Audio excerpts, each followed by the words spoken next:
Okay, good morning, everybody, and I'm proud to be joined by Senator Klobuchar, our ranking member on agriculture, and Senator Luján, our ranking member on the subcommittee dealing with SNAP.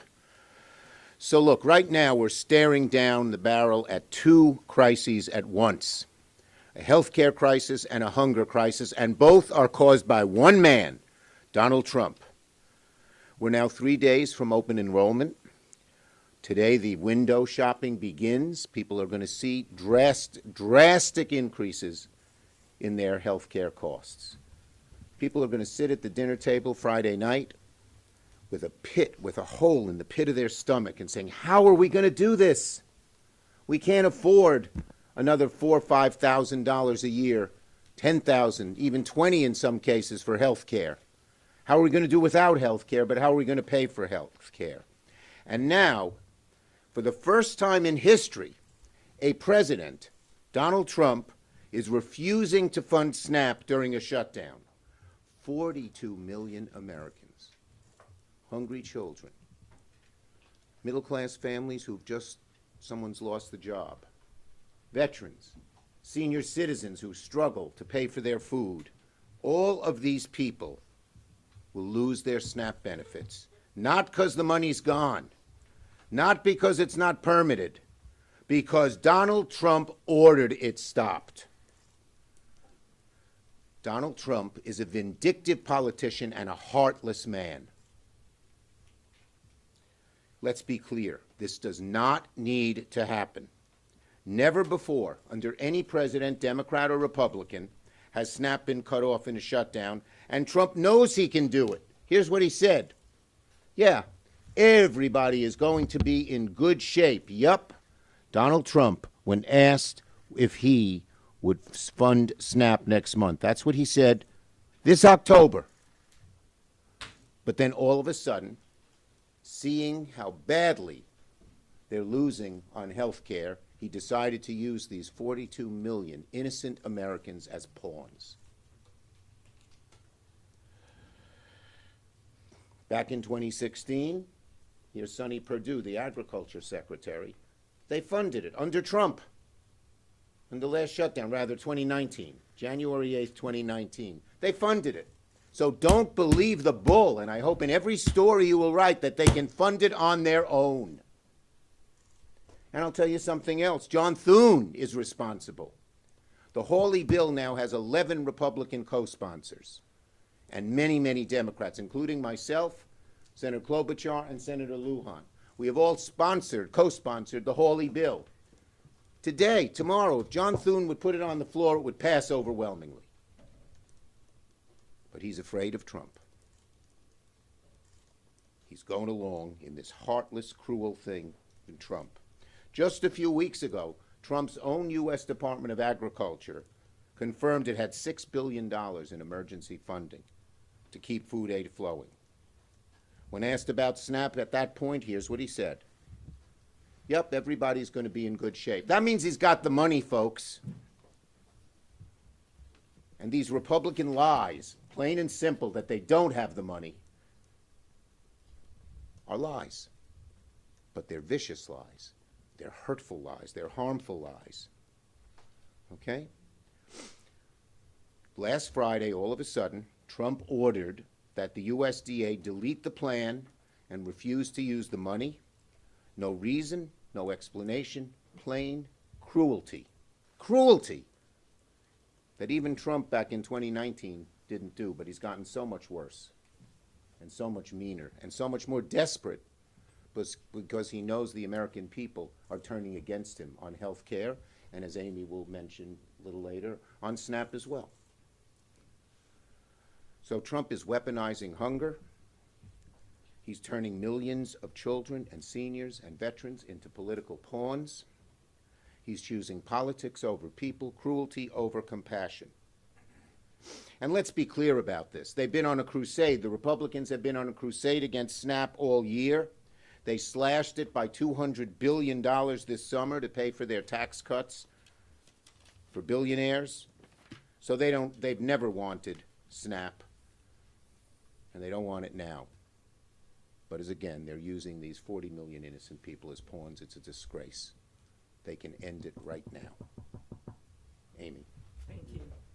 Thank you. Thank you, Leader, and thank you to Senator Luján for leading a very important bill which would restore. Okay, I'm going to have to vote. I'll be right back. Okay, thanks. Okay, now we're say whatever we want here.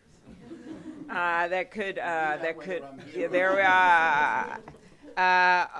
A very important bill that would restore the SNAP funding, and that bill, like the Hawley bill, as we could pass right now.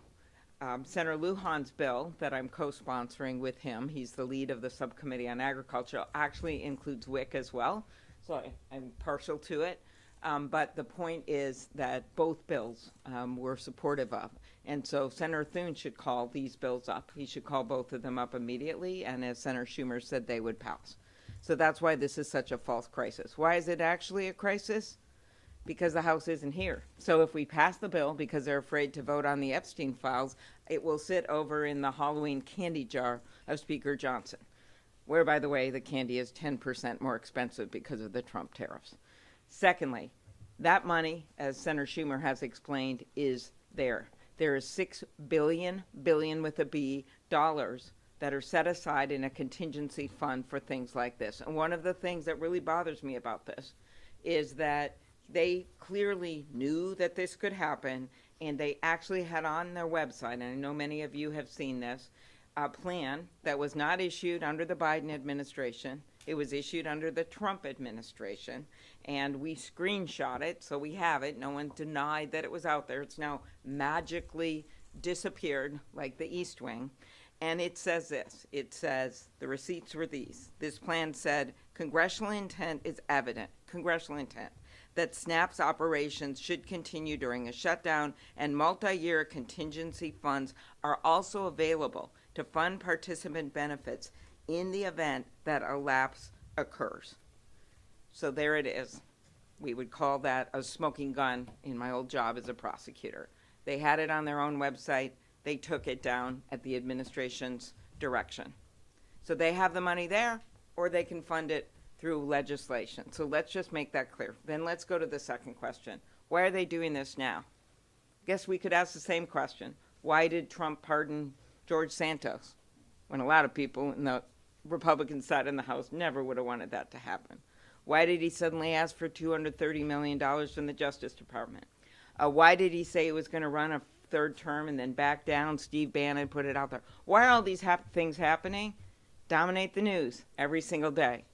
Well, they think they can fool the American people. They're seeing their premium increases now. No matter how many things they throw out there, no matter how many families they threaten to starve, the fact is the premium notices November 1st is a date. It's not a December thing. It's not a January thing. It's a now thing. And when you, as we have done in going into a number of red states, Senator Kaine and I did a press call yesterday in Texas. 75% of the people who are on the Affordable Care Act live in states that Donald Trump won. And they may not be in this building today. They may not be the people that you all talk to when you're walking around the hallways and see what people think about what's happening right now in America.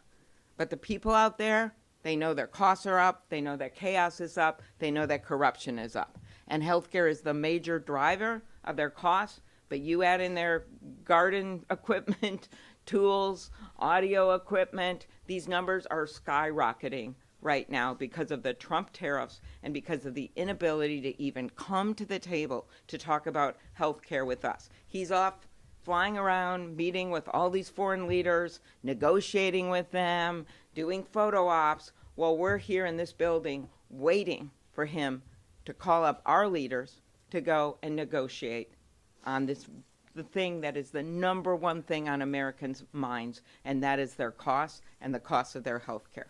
So I turn it over to Ben Ray. Thank you, Amy. Thank you so much. Did she say anything I wouldn't like? There we go. There we are. Look, you all, I appreciate this room being full. I'm getting a chance to visit with you in the hallways, but also here. I mean, this shows the interest here. I'm going to repeat something Senator Schumer shared, and it goes to Secretary Perdue, this funding for SNAP has never lapsed in the history of the United States. Last shutdown under President Trump. They found a way to use this money.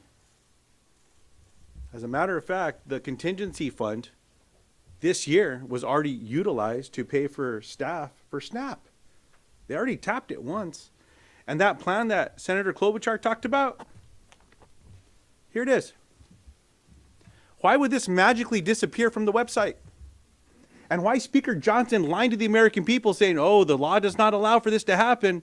It's bullshit. I'll say it. I come from a small farm. I know the difference of good soil and the bullshit that goes in it, and this is the bullshit.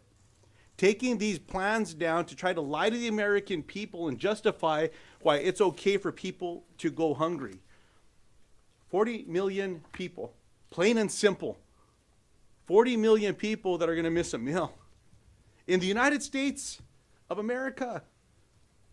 And I want to commend every one of my Democratic colleagues that is a co-sponsor of this legislation, and many of us that are co-sponsors of Senator Hawley's legislation, including all of my Republican colleagues. I was asked a question earlier today by one of the journalists about, what's getting in the way of this? Well, President Donald Trump, Secretary Rowlands, and now Leader Thune. He's not allowing a vote on a floor that has bipartisan support, and heck, it could just be a UC. Which Republican's going to stand up and object to their constituents eating? And by the way, while New Mexico is at the top of the list of states that will be impacted per capita of SNAP beneficiaries, Louisiana's in the top 5. Third. I'll remind you the state that the Speaker of the United States House of Representatives is from. I hope his constituents find him. I hope the Republican colleagues, I think Leader Schumer, you shared with us it's 75 now. 75 House Republicans that have told the press something has to be done to prevent health insurance premiums from doubling. They should come to Washington, D.C. They don't need to wait for the Speaker to invite them. Come down here. Let's get together. If the Speaker doesn't want to get in a room, how about the rest of us get in a room? I'll close with this. Chuck, as I turn this back to you. We had a governor from New Mexico, Bruce King, cattle rancher. And he always used to tell folks, if you can't come up with a solution, sometimes you need to lock them up in a barn until they come up with the solution. Well, Mr. President, come back from jetting around the world, get back to the White House. President Trump said it's up to a president to prevent a shutdown. He said it does not bode well for presidents if there's a shutdown. Well, come on back. Bring everyone back. Let's get this done. But in the meantime, all that needs to happen is for Secretary Rowlands to say, no, we're going to use this fund. We're going to pay people food. Or we're going to pay for this program to get people food. It can happen right now. There doesn't even need to be a vote. But if they want to vote, bring one of these bills up. I'm confident it'll pass the Senate floor. Maybe that'll force House Republicans to come back. Okay, questions on this subject first? Yes.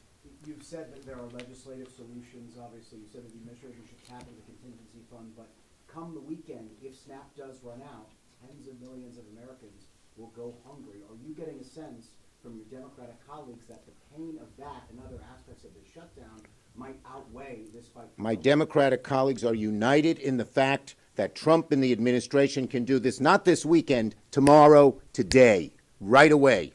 Every Democrat is a sponsor of Lujan's bill, and that's how we feel. Yes. Thank you so much.